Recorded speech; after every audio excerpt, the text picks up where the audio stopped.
We got a special guest in the building. Questions with Cree. How you doing? I've been in the bando with the chick. Well, Jimmy Choo sendo, cause I'm rich. Did you use some of your influence at the radio station to, spread the word some? Or was it? So again, coming in as an intern, I was just happy to be there. Mm-hmm. I was happy to be there. Didn't see it. I didn't see the influence that came with being in that space. I was so focused on myself and focused on the goal that I had set. Mm-hmm. Okay, Cree, we're here to try to get on the air and get our own show. Like that, I was being selfish, extremely selfish. And it wasn't until that police assaulted me, he knocked some sense into me. Yeah. So, I mean, it was very traumatic, but it also was like, oh my gosh, this is going on. Yeah. And so then when it happened, and then the #1 communications company in the city of Atlanta, probably in the state of Georgia, we weren't talking about it. Yeah. Nobody was talking about it. I had pitched different initiatives. They all got turned down. And I'm like, y'all, hello, it happened. If it happened to me, it could happen to anybody. What happened to you though? I'm sorry. No, you're fine. Yeah. Y'all don't want to be, I'm just curious though. This is curious to me. I want to know what happened to you in and another thing, I want to ask you a question. What happened to you with the whole police situation and with you speaking out on police brutality? Did it help you in corporate America with some of your corporate jobs? I would say not really with the whole corporate thing, because corporate they don't want to be political, if that makes sense. They it's a Black Lives Matter, but Black Lives Matter over there. Don't come up in here giving us the details. Yeah. Because I know you said you work with the Hawks and all that stuff, the Dream. Right. So I feel like when that particular instance happened and I was essentially silenced by the radio station, I didn't say anything. I pretended like it didn't happen. Why? Because I genuinely feel like, and this may just be me being weird, I genuinely feel like if you don't say it out loud, it didn't happen. Yeah. And so I was like, okay, you know what? If I just don't say that it happened, if I don't talk about it, it technically didn't really happen. And so that happened in 2018. I didn't start talking about it until 2020. You silenced it for a year. Right. So I was just like, I don't know what to say, because again, we're not in the space where Black Lives Matter. You know what I'm saying? Yeah. So it wasn't, I'm just going to come in and tell people how you mentally feel, I don't feel safe. I'm going to go and tell people this. And I would kind of talk about it on the radio. And I would just drop little tidbits here and there, hey guys, make sure you're being careful. Make sure you're watching your surroundings. There's a lot of things going on. I would drop hints, but in my mind, I don't feel like me just saying it was enough. You get what I'm saying? Because I'm still the new person. I've been there, but to Atlanta, I'm the new girl. You get what I'm saying? And they'll listen to the new girl, but it'll sound much better if it was a more seasoned person. Exactly. If somebody that's been on the radio for 20 years plus is saying, hey y'all, or we're having continuous dialogue about it. You get what I'm saying? Or we're bringing police officers in and we're getting their side. Because at the end of the day, some of them feel like they're doing their job.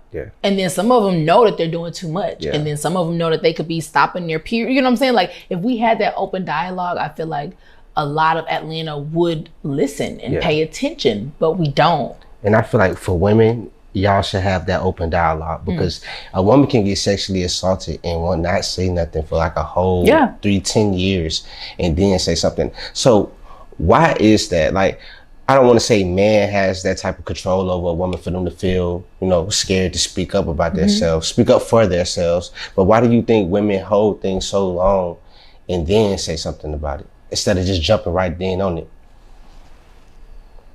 Wow, that was a good question. I'm sorry. I was just wondering. My feelings. I'm sorry. I wasn't trying to do that. No, I know that, but and I can't speak for other women, of course, but I think it's really it's kind of you're scared. You're scared of the reaction you'll get, and you don't want people to tell you that it didn't happen, and you don't want people to try to change how you feel, so you just keep it to yourself. And You don't want to be looked at as crazy. You don't want that. Or you don't want to mess up the flow. Like, or I know me personally, I didn't want to be a baby about it. Like, I didn't want to be weak because in that industry, women are already overlooked. So you have to be strong. So coming in and you were literally crying on the elevator and you had to hurry up and wipe your tears before you go in the studio. It's like, you just, I don't know. You just don't want to be weak. And I heard you speaking about that. You were speaking to, I don't know where you was at, but you were just telling the people like how much stuff women have to go through as far as just like having to be assaulted at work, have to be underpaid, not being respected as a full woman, as a person, like you're that's equal as a man. Yeah. So what could my skin, like a black man in position myself, what could we do to, shed more light on that and just say, hey, let's respect these women like they one of us. If a woman gets sexually assaulted by somebody or assaulted by police, we need to act the same way we'd act if it was a man. I think repetition. So saying it once isn't enough. And that's what I'm learning now. So when I'm telling people to boycott the radio station, I'm thinking, okay, if I say it once, that's good. But no, you have to say it every single day. Like, you have to say it every single day because it's something that us as women, we live with every single day. Like, so when we feel protected by a man and you are willing to go to bat for us, that energy reciprocates. That gives us strength. Like, while women are very strong, we also are very vulnerable. Like, sometimes we are weak and sometimes we just want somebody to speak up for us. And so it wasn't even that I was like trying to be weak. I just wanted someone to be strong for me. Because at that moment in my life, I didn't know what happened. I didn't know why it happened. I was just questioning everything and I didn't have any answers. I just felt like I was by myself. And when you feel like you're by yourself, that kind of makes you jaded, And I feel like you as a man can continue to just speak up. Make sure you're encouraging other men. Look, make sure you're asking your girl, is she okay? Even though she look okay, ask her, is she okay? Because you just never know what somebody's going through. So many people are like, Cree, you're so strong. You look so strong. And I'm like, y'all, I be crying. Like, I be tired. Like, I understand that. Mentally tired. And so to have a man be like, y'all, look, pay attention to her. Listen to what she's saying. Like, she went through something and she's trying to prevent y'all from going through the same thing. Like, just listen. Like, sometimes it just takes that, what's it called? That cosign. So I think that's what you could do. Just cosign for us because we have voices, but I promise you, we have to scream, shout, stomp, and cry, versus a man come in and be like, look. Well, no, you have a major influence though.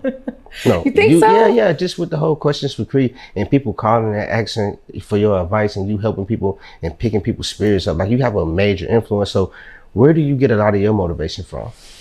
Oh, child, I don't know. I was kidding. I honestly, I would have to say God. Yes. And just the energy that has been put into the world.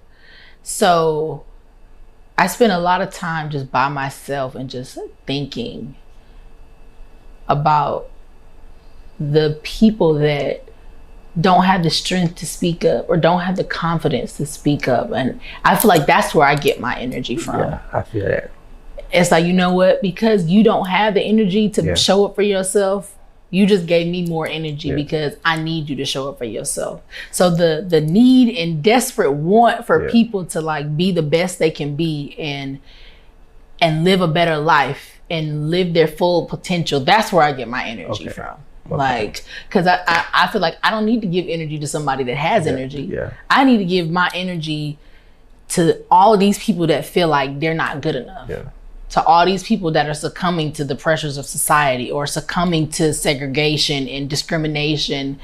That's where I get my energy from. It's kind of weird. It's like, some people are like, I get my energy from my mom or my family. And I do get energy from them.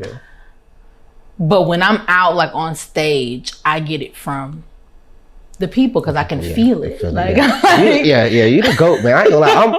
I'm really like honored to have you on my platform, have you on the show, because you really, I don't even think you might realize it, but I don't think like a lot of people is realizing what you're doing right now to 10, 20 years from now when you like, probably, I want to ask you this question too, like when you probably the vice president or the president. You know what I'm saying? Some people like run for mayor. Yeah, like run for mayor, like you. Yeah, like I know it takes some time, you know what I mean, to keep your face card, keep doing it. But man, like you really important to the society, like to the community. That's why I had to have you here. You made me cry. No. Let's take a break. We're gonna take a break.